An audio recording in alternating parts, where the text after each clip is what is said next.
It's a great honor to be standing here today. My name is Enrique Magaña, and I'm a sixth-generation coffee farmer, miller, and exporter from El Salvador. 2 years ago, when I decided to move back to El Salvador and work with my father to manage our family's farms and mill, I was aware that the coffee industry in El Salvador was going through hard times. You see, the production in our farms had decreased by 50% due to coffee leaf rust and dieback. But still, continuing a family tradition was important to me. Today, I'm here to talk to you about what it's going to take for many families in El Salvador to continue growing coffee. As you've been hearing, the low coffee prices have made growing it unsustainable.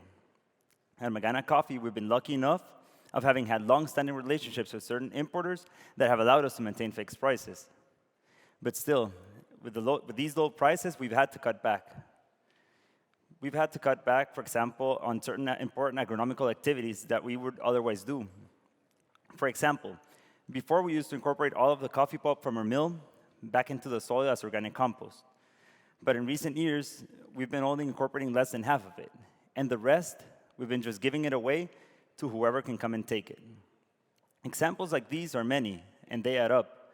But to the community surrounding our farms, all these examples added up translate to jobs that are being cut back from them. My country suffers from the lack of a dedicated coffee research institute.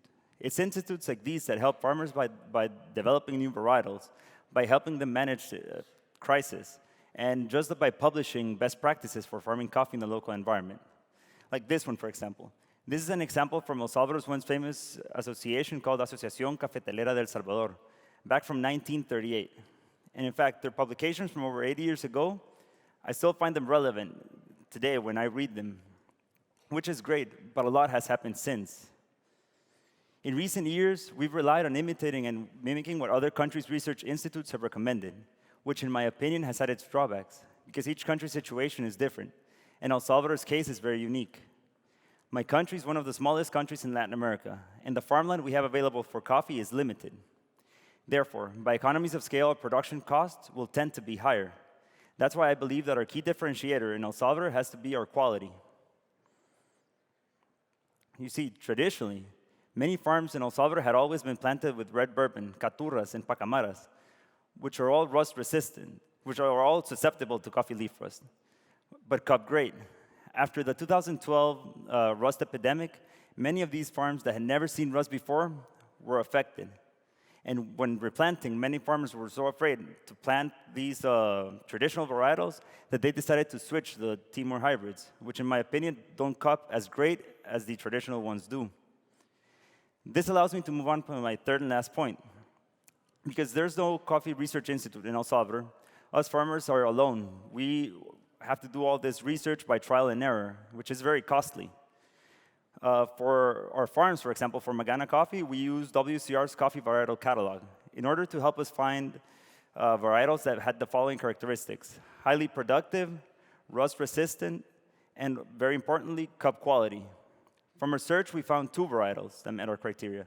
We found the Centroamericano and the Millennium. That's why this year we decided to import 50,000 plants from Guatemala, from a certified plant nurser, as a trial, just to see if this worked. We're not sure if this is going to work, but we believe it's worth the risk. I want my family's farms to be here for another 6 generations. But for that to happen, we need more information. We need better information. Information that is not only going to help us produce more and better coffee, but information that is going to help us be profitable at the end of the day.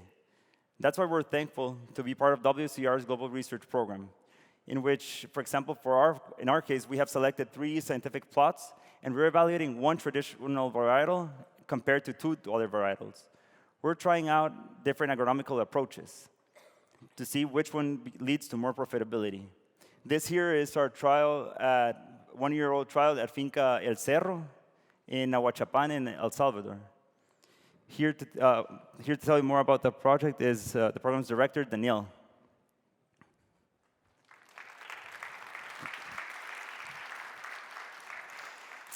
Thank you, Enrique, for sharing your experiences with us. We don't often get to hear from producers themselves when for us to be able to directly address meaningfully the challenges that producers are facing, it's so important to listen to them.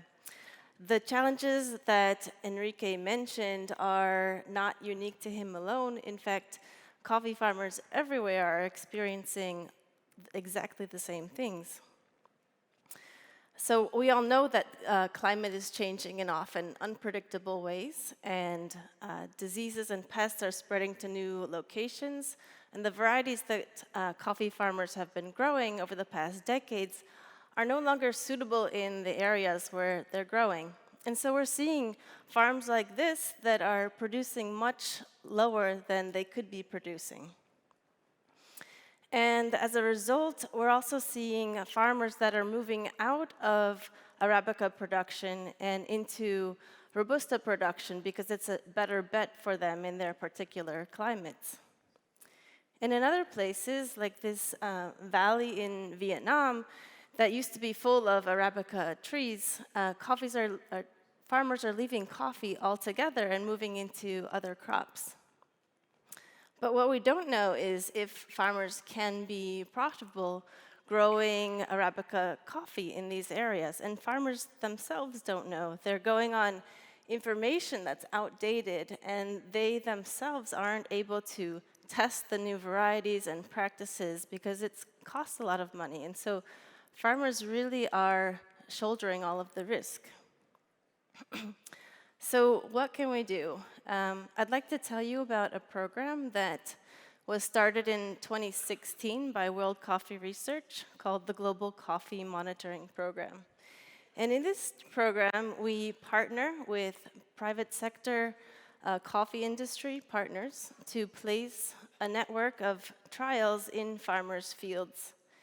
And typically, coffee research or agricultural research is done in research stations in conditions that don't often mimic a farmer's field. And so while this information is well-intended and informative, farmers often don't find it as useful and don't take up these new approaches. And so we're placing these trials directly in farmers' fields, and we're able to use their perspective, and we're able to really address the challenges that farmers are facing. We're not demonstrating the best practices. We're actually scientifically testing some of the best approaches that farmers could be using. And I mentioned partners, and partners are very important because the information coming from these trials is meant to get out into the networks and into the supply chain of our partners. And our partners typically are roasters, exporters, importers, and others that work directly with farmers. And so now we have 150 of these trials globally in Central America, South America, and East Africa. And as I speak today, we're planting even more in Uganda. Looking a little bit closer at the trials, this is an aerial view, and it nicely shows the different plots of the trial. This one here is 3,000 meters square, and our trials typically range from 1,000 to 5,000 meters square. We place them in a diverse types of farms, ranging from smallholder to large estate farms, and we put the trials in different elevations and different topography, from steep to flat terrain. And for over 5 years, we collect information and collect data and generate information from these trials. So what exactly is included in these trials? First of all, we have 3 different coffee varieties. We have 2 improved varieties that are tested against a control variety, going in one direction. And then in the other direction, we've got 3 sets of agricultural practices. And so we've got 2 improved sets of practices tested against a control set. Altogether, we have 9 different trial plots, which contain their own variety and their own set of practices. And ultimately, what we're looking at here is which combination of variety plus set of agricultural practices is most profitable for farmers. Looking a little bit closer at the varieties, how do we choose the varieties? We do this based on expert recommendations what's available locally, the elevation of the farm, and then partner and farmer preferences based on cup quality, high-yielding varieties, or disease-resistant varieties. And then for the agricultural practices, we hold a workshop in each country before we do any planting, and we discuss and determine what are the different farm types in each country, and then make recommendations for each of those farm types in 4 different areas. First, in planting spacing of coffee trees. Second, shade practices, so different types of shade trees and different spacing for those shade trees. Soil conservation practices, so using ground covers or grasses to preserve the soil. And then fertilization practices, which is different types of fertilizer and quantities of those fertilizer. And we put together a menu of options that partners and farmers can choose from based on their specific challenges and constraints that they're facing on their farm. And since these are our research trials, we're collecting a lot of data. So we collect data on soil properties, the growth of the coffee plants, rainfall and temperature, pests and diseases that are affecting coffee, the cost of production, so all the labor and the inputs going into each of the trial plots, the cup quality of the coffee, yields not only of coffee, but also of other crops that are grown together with coffee. And we don't just stop at yield, but we also look at profit. And that's a really important distinction because higher yields doesn't always mean higher profits. A farmer could be planting a very high producing coffee variety, but it also requires a lot of inputs that go into the system. And so sometimes a farmer would be better off if they're planting a variety that is lower yielding, but also has less demand in terms of the cost of production. On a global level, we are planning to put trials in over 30 countries. And in each of these countries, we're going to place between 10 to 70 trials. And in each of the trials, we have 9 separate plots where we're collecting data. So what I'm getting at here is there's a lot of data that's coming from these trials, a lot of rich data that's contributing to this data set. And so we'll be able to do a lot of different things with this data. On a global level, we'll be able to monitor and track the weather patterns and the disease and pest spread globally over time and see how it affects coffee production. Looking at the farm level, we'll be able to have a closer look at the different agricultural practices, the elevation, the weather patterns, and see how they affect cup quality and production of coffee. And then looking closer at profitability, we'll be able to aggregate trials in a certain area and look at the ones that are showing to be more profitable and get a better understanding of which variables then are related to making that trial more profitable. So as an example of this, in 2016, World Coffee Research, together with agronomists and scientists from the Catholic University of Bukavu in DRC, had a closer look at cropping systems in the Kivu area of DRC. In this area, coffee farmers often grow coffee together with beans or legumes. And beans and legumes have an interesting characteristic in that they're able to increase the nitrogen in the soil. And so what we found was that, in general, when coffee was growing together with beans and legumes, the coffee benefited and the coffee had higher production. And we wanted to look at the profitability of these systems. And so in orange, the orange bar, you can see the total cost of production of the system. And in blue, you can see the total income from this system. And only one of these systems was actually shown to be profitable, only the coffee and groundnut system.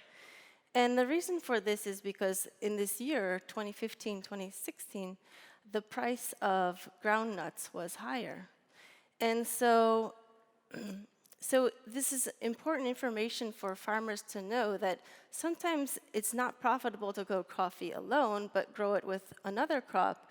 But that crop also has to be a higher value crop for that farmer. So we're generating a lot of information from these trials, and a lot of it is still forthcoming, but this data will be very useful for many different types of people. First and foremost, for farmers, it'll help them to understand which varieties and which agricultural practices will help to make them more profitable on their farm. For organizations and institutions that are working directly with farmers doing trainings, this information can update their training material and can be disseminated into their supply chains. For investors and credit institutions, they can rest reassured that their investments and loans are backed by solid plans for increasing profit. And for nurseries and input suppliers, they are able to grow their own businesses by providing the coffee varieties and the inputs that farmers in their area need. And in general, for all of us here, this information is important if we want to support farmers to continue to supply coffee. So where are we in the timeline of this program? Well, so far, we've planted 150 trials, and this upcoming year, we're going to plant 250 more to bring us to 400, and then by 2022, we'll have over 1,100 trials in place globally. And our data is coming in each day, and we're preparing reports for each of the trials that goes out to our farmers and partners. Once we get enough trials in a certain area, we'll be able to create regional reports and global reports based on the data. But we can't do this alone, and so if you're interested in supporting this type of work that goes directly to farmers, please do contact us. And if you have programs that where you're working directly with farmers, we'd love to hear from you to explore doing trials together in your supply chain. And this last photo is of the coffee growing area in El Salvador, where we have our trial on the Enrique family farm. And the trial there is 1 year old, and we're testing 3 varieties, Bourbon, Marsellesa, and Centroamericano. We're also testing different coffee spacing, fertilization, and soil conservation practices. So I'm hopeful that the information coming from this trial and all of our network of trials will provide information to keep the next generations of coffee farmers in coffee and profitable. Thanks.